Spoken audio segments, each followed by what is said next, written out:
Five, four, three, two, one, zero. Adegan dimulai dengan dua anak kecil sedang bermain lempar tangkap di suatu hari yang cerah. Terlihat juga seekor kucing yang berlari ke sana kemari. Tidak ada yang aneh pada adegan ini.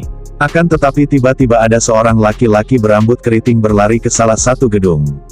Itu adalah Bruno. Dia mencoba mendobrak paksa pintu yang sepertinya terkunci dari dalam. Di balik pintu, ada seorang pria yang terdorong oleh pintu dan terjatuh tergeletak dengan penuh cairan berwarna merah. Rupanya itu adalah Damir, saudara laki-laki Bruno. Tidak begitu jelas apa yang sebenarnya terjadi. Tetapi nampaknya kurang begitu bagus. Bruno langsung bergegas memberikan pertolongan pertama dan kemudian dilanjutkan dengan menelepon bantuan dari ambulans. Damir menderita luka pada bagian lengan dan lehernya. Ini kurang bagus. Sesaat kemudian tim medis segera datang seraya menanyakan apa yang sebenarnya terjadi di sini. Bruno pun menjawab bahwa itu adalah sebuah upaya bunuh diri. Dari sini kita tahu bahwa ini adalah peristiwa percobaan bunuh diri. Setelah petugas medis memeriksa kondisi Damir, mereka bergegas membawa Damir ke mobil ambulans untuk segera dilarikan ke rumah sakit. Dokter melarang Bruno untuk ikut bersama dengan mobil ambulans. Dan dengan terpisah ia pun segera berlari menuju rumah sakit di mana Damir menerima perawatan. Setibanya di rumah sakit, ia bergegas menuju ke petugas jaga untuk menanyakan di mana saudaranya dirawat. Setelah mendapatkan cukup informasi dia langsung berlari menuju ke ruangan yang dimaksud. Ia segera masuk untuk mencoba memastikan kondisi saudaranya dalam keadaan baik-baik saja. Di sana dokter langsung menyodorkan beberapa dokumen untuk ditandatangani. Kemudian dokter pun menyuruhnya untuk menunggu di luar. Tiba-tiba ia didatangi oleh seorang polisi yang bermaksud untuk membawa Bruno ke TKP di mana terjadi peristiwa bunuh diri tersebut guna melakukan penyelidikan lebih lanjut. Di sini sempat terjadi perdebatan dikarenakan Bruno tidak bersedia untuk dibawa oleh polisi. Akan tetapi akhirnya polisi pun berhasil memaksanya dan mereka berangkat menggunakan mobil patroli. Setibanya di lokasi, Bruno mendapat beberapa pertanyaan dari petugas. Dari sini dapat kita ketahui bahwa Damir belum ada 1 tahun tinggal di tempat ini untuk keperluan bekerja. Sementara Bruno adalah seorang yang berprofesi sebagai sutradara sebuah film. Ini adalah sebuah kisah nyata yang dimana Bruno adalah seorang sutradara di film ini sekaligus sebagai pemeran utama dalam serial ini. Setelah dirasa cukup mendapatkan beberapa informasi penting, polisi pun meninggalkan Bruno di sana sendirian. Di sini Bruno dicampakkan karena hanya ditinggal begitu saja. Kira-kira sama dengan di negeri Konoha atau tidak ya? Tanpa berpikir lama Bruno pun berlari menuju rumah sakit. Setibanya di rumah sakit, ternyata petugas polisi yang tadi mencampakkan Bruno sudah ada di dalam kamar tempat Damir dirawat. Sungguh membagongkan tingkat maksimal. Di situ terjadi perdebatan kecil karena Damir seketika itu diinterogasi tanpa sepengetahuan dokter psikiatri maupun Bruno. Akan tetapi Bruno tetap didesak untuk keluar ruangan secara terus-menerus. Dan polisi pun memaksa Bruno untuk tetap keluar bersama sementara salah seorang polisi tetap tinggal di dalam kamar untuk terus menginterogasi Damir. Di luar masih tetap terjadi perdebatan kecil antara Bruno dan polisi tersebut. Tidak lama berselang, polisi pun keluar dan mereka meninggalkan rumah sakit. Seketika itu juga, Damir dibawa keluar untuk dibawa menemui psikiater. Setibanya di ruang dokter psikiatri, Bruno tidak diizinkan untuk masuk, sementara dengan cemas Bruno menunggu di luar ruangan. Sementara menunggu untuk beberapa saat, dia pergi ke ruangan dokter untuk meminta pil penurun darah tinggi dikarenakan banyak pikiran, sehingga tekanan darahnya pun meningkat. Di sana Bruno menghubungi ibunya dan mengundangnya untuk bertemu. Beberapa saat kemudian dia datang ke ruangan dokter untuk berbincang dan menanyakan keadaan saudaranya itu. Bruno mengatakan kepada dokter bahwa Damir merasa orang-orang di sekitarnya memiliki pandangan buruk terhadapnya. Ini bukanlah suatu pernyataan yang bagus baik di dunia drama, dunia maya, maupun di dunia nyata. Usut punya usut, rupanya kejadian itu dipicu oleh kematian ayahnya dan juga dia telah putus dengan pacarnya. Dan kesimpulan dari perbincangan ini adalah, Damir harus tinggal di rumah sakit untuk beberapa waktu untuk observasi lebih lanjut mengenai kejiwaannya. Dan kini tiba waktunya di mana kedua bersaudara ini bisa saling berbincang, dan Bruno mulai menjelaskan kepada Damir selaku saudaranya tentang prosedur tindakan apa yang akan dilakukan oleh dokter. Di sini Damir nampak tak banyak berbicara, hanya beberapa kata untuk menyatakan sikap setuju serta permintaan maaf atas segala tindakan yang ia sudah lakukan. Sementara Bruno tidak mempermasalahkannya sama sekali dan memaafkan serta memaklumi apa yang dialami oleh saudaranya dan tetap menyemangati saudaranya itu agar lebih tegar dalam menjalani takdir hidupnya. Ia sangat penyabar. Begitulah seharusnya bersikap kepada sesama manusia apalagi terhadap saudara yang sedarah. Bruno pun sepakat untuk memberitahukan kejadian ini kepada ibu mereka, supaya tidak ada sesuatu apapun yang disembunyikan. Sebelum Bruno berpamitan, ia menyempatkan diri untuk memeluk saudaranya dan menemaninya untuk menghisap sebatang rokok, tidak lupa dengan kopinya. Akhirnya Damir pun tertidur dan dengan cukup lega, Bruno harus pergi meninggalkan Damir untuk sementara di rumah sakit. Setibanya di apartemen, Bruno mendapati apartemennya penuh dengan kepulan asap. Dia mencoba membuka jendela dan mencari udara segar dari jendela untuk bernafas. Keesokan paginya sudah terlihat ibunya menunggu di bandara untuk dijemput. Setelah bertemu ibunya, Bruno langsung memeluk dan menanyakan kemana tujuan pertama ibunya mau pergi. Dan ibunya pun mengungkapkan agar langsung dibawa ke rumah sakit tempat Damir dirawat. Setibanya di rumah sakit mereka mencari ruangan tempat di mana Damir dirawat. Rupanya ada seorang perawat yang sedang menjaga Damir di mana mereka tidak diperbolehkan membesuk Damir terlalu lama dikarenakan akan dilakukan bersih-bersih sebelum pergantian shift. Akan tetapi mereka boleh datang kembali kapan saja setelah area dibersihkan. Sang ibu langsung memeluk putranya. Di sini, terlihat Damir nampak baik-baik saja secara fisik dan lukanya pun sudah mulai membaik. Namun tidak diketahui secara pasti bagaimana kondisinya secara mental. Sebelum mereka meninggalkan Damir, ia berpesan untuk membawakannya sebungkus rokok, tidak lupa dengan kopinya. Damir juga punya permintaan agar dirinya dibawa pergi ke kota di mana ia dilahirkan. Bruno dan ibunya belum memberikan jawaban berkaitan dengan permintaan Damir dikarenakan ia sedang dirawat di rumah sakit yang sekarang. Sebelum mereka meninggalkan Damir, Bruno menyempatkan diri untuk memeluk saudaranya. Setelah keluar mereka lanjut pergi ke lantai atas untuk pergi ke ruangan dokter Kolak untuk menanyakan sesuatu dan di sana mereka bertemu seorang wanita parubaya yang mengatakan bahwa ia sudah seminggu ini mencoba untuk bertemu dengan dokter Kolak namun terlihat begitu sulit untuk menemuinya. Sesaat setelah menunggu, dokter Kolak pun datang dan segera mengizinkan mereka masuk menyela wanita parubaya tersebut. Di sini terjadi perbincangan panjang kali lebar, yang intinya Bruno menanyakan diagnosa kepada dokter Kolak tentang apa yang sedang terjadi, sementara ibunya menanyakan obat penenang jenis apakah yang digunakan oleh dokter untuk diberikan kepada Damir. Akan tetapi di sana mereka tidak mendapatkan jawaban pasti tentang apa yang sedang mereka pertanyakan karena dokter Kolak menganggap pertanyaan yang diajukan oleh sang ibu seolah-olah tidak menunjukkan rasa percaya terhadap pihak rumah sakit.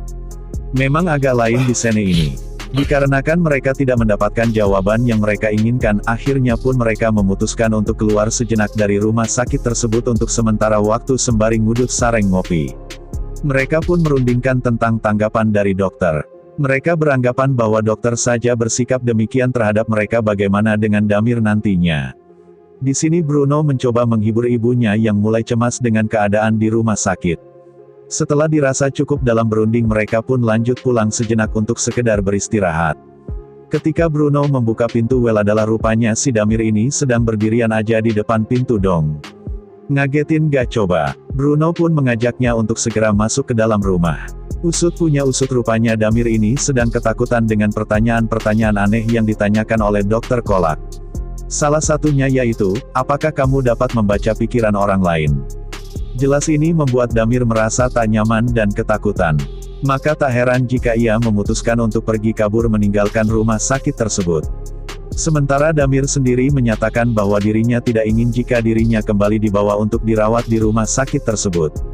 Ibunya menyela percakapan mereka agar Damir rebahan untuk beristirahat sementara Bruno dan ibunya akan berunding untuk memutuskan apa tindakan yang akan diambil berikutnya. Rupanya sang ibu menyatakan bahwa baru saja dirinya mendapatkan panggilan telepon dari pihak rumah sakit apakah Damir berada bersama mereka. Namun sang ibu menyatakan bahwa Damir sedang tidak berada di sana bersama mereka. Sementara Bruno pun mendukung apa yang telah diutarakan oleh ibunya. Tiba-tiba suara bel rumah mereka berbunyi, mereka mempunyai firasat bahwa yang datang itu adalah petugas polisi. Dan tebakan mereka 100% benar. Itu adalah petugas polisi yang menanyakan apakah Damir berada di sini bersama mereka. Sontak Bruno pun menjawabnya bahwa Damir tidak sedang di sana bersamanya. Akhirnya petugas polisi pun meminta kepada Bruno agar diberikan foto terakhir si Damir. Kemudian setelah mendapatkannya, polisi itu pun pergi untuk kemudian melanjutkan pencarian Damir. Bruno segera membuka pintu kamar untuk mengecek keadaan Damir. Ia mendapati Damir ingin merokok dan Bruno pun mempersilahkannya. Sementara ibunya mengajak berbicara sesuatu. Sepertinya mereka merencanakan suatu perjalanan untuk membawa Damir pindah dari kota ini menuju ke kota kelahirannya. Kembali Bruno menghampiri saudaranya, di sini ia menanyakan bagaimana kondisinya serta menanyakan mengapa ia menyeka darah yang berada di tembok sesaat setelah ia melukai dirinya. Damir pun menjawab bahwa ia tak ingin semua pihak menyalahkan Bruno bila mana ia ditemukan dalam kondisi tidak bernyawa. Di sini Bruno merasa terharu dan seketika memeluk saudaranya. Sene berganti Bruno sedang berbicara dengan ibunya, mereka akan membawa Damir ke kota kelahirannya untuk menemui seorang dokter bernama Nada. Lalu Bruno bergegas untuk menyiapkan mobil sementara ibunya beranjak mendekat ke arah Damir sembari meminta selinting sigaret. Lalu Sene berlanjut di mana mereka bertiga sudah berada di dalam mobil dan bersiap untuk pergi ke kota yang dimaksud. Sebelum mereka berangkat, Bruno memberikan obat penenang kepada Damir agar dia bisa terlelap selama di perjalanan. Di tengah perjalanan, Damir terbangun dikarenakan celananya basah. Sementara Bruno berusaha mencari tempat untuk menghentikan mobilnya, agar Damir bisa menepi untuk mengganti celananya. Tidak lupa Damir pun menyempatkan diri untuk sebat dulu. Begitupun dengan Bruno. Sesaat kemudian mereka kembali masuk ke dalam mobil untuk melanjutkan perjalanan kembali. Singkat cerita akhirnya mereka menemukan rumah sakit di kota yang dimaksud. Sene berganti di mana sekarang diperlihatkan Bruno dan ibunya sedang berada di dalam sebuah ruangan rumah sakit. Di mana mereka berdua sedang menunggu Damir yang sedang diperiksa oleh dokter di sebuah ruangan lainnya. Merasa penasaran dengan apa yang dibicarakan oleh dokter bersama dengan Damir di dalam, Bruno pun mencoba untuk menguping pembicaraan mereka, namun di sini ibunya menegur Bruno untuk tidak terlalu menyimaknya begitu dalam. Rupanya Bruno sempat mendengar percakapan dokter Nada dan Damir, lalu ia mengemukakannya kepada ibunya bahwa Damir menyatakan melakukan sebuah kesalahan karena sudah mencoba untuk bunuh diri dan berkata bahwa tidak akan mengulanginya kembali. Sementara ibunya mengutarakan kepada Bruno bahwa di saat Bruno sedang menyiapkan mobil, Damir mengatakan kepada ibunya bahwa wajah ibunya selalu berada di dalam kepalanya sepanjang waktu akan tetapi dia juga tidak tahu mengapa ia tetap melakukannya. Kemudian Sene pun berpindah di mana Bruno dan Damir sedang berada di lapangan parkir. Bruno menanyakan apa yang mereka bahas dan apa yang Damir pikirkan. Di sini Damir tidak banyak berkata dan tidak banyak menjawab karena kebingungan dan juga ketakutan. Bahkan ia juga berpikir bahwa dirinya seperti semacam iblis. Di sini Bruno menasihati Damir bahwa kita tidak boleh merasa lebih baik maupun lebih buruk dari siapapun. Sene pun berganti, di mana Bruno sedang berbelanja di sebuah minimarket. Sejenak kemudian ia mendapatkan panggilan telepon dari ibunya di mana Damir ingin mengajaknya untuk berbicara. Namun di sini Bruno tidak memahami apa yang dikatakan oleh Damir, lalu seketika ia pun langsung berlari menuju rumah. Sesampainya Bruno di rumah, ibunya berkata bahwa Damir tidak mau meminum obat. Sementara Bruno menyuruh ibunya untuk tetap tenang. Kemudian Bruno bergegas untuk menemui saudaranya, bermaksud untuk menanyakan maksud dari kata-katanya untuk jangan melakukan, di mana ia tidak mengerti apa maksud dari perkataan saudaranya itu. Setelah lama mencari tahu, Bruno mendapati bahwa apa maksud dari perkataan Damir kepada Bruno adalah jangan melakukan bunuh diri. Weleleh. Dengan penuh rasa heran Bruno pun berkata untuk tidak akan pernah melakukannya serta saling berjanji supaya agar mereka berdua tidak saling melakukan hal tersebut. Sesaat kemudian Bruno beranjak bermaksud untuk mencarikan pemanas untuk Damir dan menginformasikan apa yang baru saja mereka bicarakan kepada ibunya ketika mereka berpapasan. Sekembalinya Bruno menuju ke kamar dengan maksud untuk memberikan obat kepada Damir, dia malah kabur dong. Seketika itu mereka berdua panik karena kehilangan Damir dan langsung berlari-larian mencari kesana kemari. Dan hasilnya pun nihil. Bruno berusaha menghubungi nomor telepon dari tim SAR guna mendapatkan bantuan dalam pencarian. Ketika ia sampai pada suatu gedung, ia tiba-tiba berhenti dan lari melompati pagar untuk mencari Damir di sekitar. Setelah lama mencari, hasilnya pun tetap nihil. Dirasa sudah berputar-putar namun tetap tiada hasil, akhirnya mereka memutuskan untuk melaporkan kejadian ini kepada polisi. Dari sini kita sadar seberapa pentingkah peran polisi dalam kehidupan kita sehari-hari, dan semoga mereka selalu menjaga komitmennya. Setibanya di kantor polisi mereka terlihat sangat panik dan tergesa-gesa untuk segera membuat laporan bahwa salah satu keluarga mereka hilang. Di sela waktu menunggu, ibunya sempat menanyakan kepada Bruno mengapa ia mencari saudaranya itu di sebuah gedung. Kemudian Bruno menimpali, bahwa bisa saja saudaranya mencari tempat yang sunyi untuk melakukan lompatan dari atas gedung tinggi sebagai salah satu bentuk percobaan bunuh dirinya.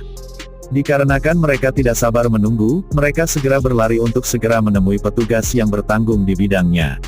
Di sini Bruno dan ibunya sama-sama cemas, namun Bruno berusaha untuk tetap tenang dan menenangkan ibunya walaupun sedang dalam keadaan panik. Akhirnya polisi pun mempersilahkan mereka untuk masuk. Di dalam ruangan polisi meminta agar mereka mengisi berkas formula yang harus mereka selesaikan sebagai bukti laporan.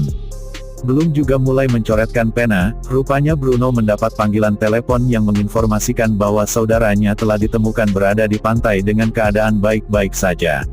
Seketika mereka langsung berterima kasih kepada polisi yang sudah membantu menemukannya. Kemudian mereka beranjak kembali ke pintu depan untuk segera menemui Damir. Di sini nampak Damir yang ketakutan di mana ia berpikir bahwa polisi yang mengejarnya bermaksud untuk membunuhnya.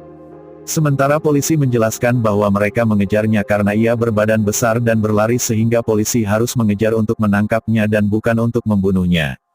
Seketika itu polisi memanggil Bruno untuk diberikan beberapa pernyataan terkait dengan Damir yang harus dibawa ke psikiater, dan juga harus dikurung karena kemauannya yang secara cepat tiba-tiba ingin pergi, di mana itu akan sangat membahayakan dan merepotkan banyak pihak. Di sini Bruno tidak punya banyak pilihan. Ketika Bruno menemui saudaranya kembali yang sedang duduk ditemani oleh ibu mereka, polisi pun menyapa dan menanyakan apakah mereka butuh sesuatu seperti camilan atau minuman. Di sini sang ibu meminta 1 buah gelas air untuk diminum dengan beralasan karena tekanan darahnya menurun. Setelah mendapatkannya, sang ibu mencoba menawari si Damir untuk minum, namun apa yang terjadi sungguh sangat mencengangkan. Damir bukannya meminum air tersebut namun malah membenturkan gelasnya ke tembok lalu menusukkan pecahan gelas tersebut ke dadanya hingga cairan warna merah pun mengalir seketika. Tanpa menunggu waktu petugas medis langsung melarikan Damir ke rumah sakit. Bruno beserta ibunya menyusul ke rumah sakit dan segera mencari ruangan di mana Damir dirawat. Dokter pun menyatakan bahwa tidak ada yang serius dengan luka yang diderita, namun dokter akan melakukan ronsen untuk memastikannya. Di sini juga dokter mencoba berkomunikasi untuk mengetahui apa yang telah terjadi terhadapnya Damir. Seperti biasa Damir tidak banyak berkata, dan Bruno mulai membantu untuk menjelaskan. Setelah dirasa cukup, dokter akan segera melakukan ronsen dan menyuruh Bruno beserta ibunya agar menunggu di luar. Beberapa waktu kemudian dokter segera memanggil mereka berdua untuk melihat kondisi terkini si Damir. Tiba-tiba dokter mengatakan bahwa resusitasi tidak berhasil dilanjutkan. Dengan berbela sungkawa dilanjutkan penegasan penjelasan bahwa terdapat luka di kepala, dan itu disebabkan oleh benturan antara kepala dan jendela. Mereka sempat tidak percaya dan mengira bahwa dokter salah memanggil kerabat, namun di sini dokter menegaskan sekali lagi bahwa Damir sudah tidak bernyawa. Sungguh ending yang sangat menyedihkan. Di akhir video kita diperlihatkan scene di mana Damir nampak sedang berdiri di tepi pantai di tengah kerumunan orang yang sedang bermain. Ending yang sungguh membagongkan. Dari video ini kita bisa belajar bahwa kita tidak akan pernah bisa mengubah jalan hidup seseorang walau kita menjaganya dengan teguh. Akan tetapi kita harus tetap bersemangat dan jangan pernah menyerah. Terima kasih sudah berkenan untuk mampir di channel ini dan sampai jumpa lagi di video berikutnya.